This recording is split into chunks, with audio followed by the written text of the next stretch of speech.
आज बहुत बार लोग कहते हैं शिव जी पे दूध चढ़ाते हो, ये दूध गरीबों में बांट दो, कितना पुण्य हो। एक एक 2-2 किलो 3-3 लीटर आप जाकर के दूध तुम बहा देते हो शिव जी पे चढ़ा चढ़ा कर, कितना अच्छा वो दान पुण्य में लोगों के गरीबों के काम आए। ऐसे तर्क बुद्धि देने वाले सो कॉल्ड इंटेलेक्चुअल पर्सन, आप क्या कहते हैं ऐसे लोगों को?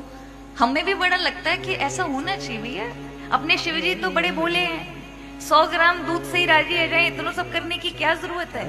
ये याद रखिए, भगवान हमारे यहाँ दान की महिमा, शिव महापुराण की तो विद्वेश्वर संहिता ही दान के ऊपर है कि शिवलिंग केवल किसी एक जगह पर नहीं है, समग्र संसार में जहाँ सेवा की जरूरत है वो शिवलिंग ही है। लेकिन दान करते समय अपने इष्ट की पूजा में क्यों कैंची चलानी है कि तुम्हें शिव जी के दूध में ही कैंची चलानी है? जब तुम कपड़े साल में खरीदने दिवाली के लिए जाते हो, दिवाली के कपड़े मत खरीदो, दान करिए।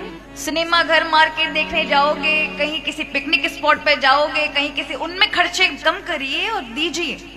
किसने मना किया है? हमारे यहाँ तो परंपरा है कि प्रत्येक व्यक्ति को अपना दशांश दान करना चाहिए, अपनी कमाई का 10वां हिस्सा।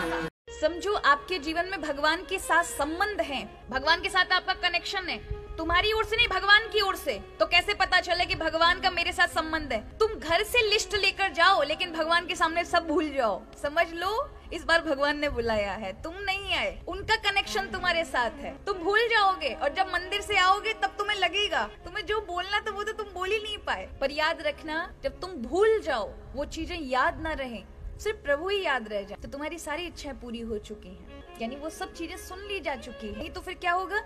नेत्र बंद करके सिर्फ मांगोगे ही मांगोगे, भगवान का दर्शन तो होना ही नहीं। इसलिए हमेशा याद रखो, जब भी मंदिर जाओ प्रभु को देखो।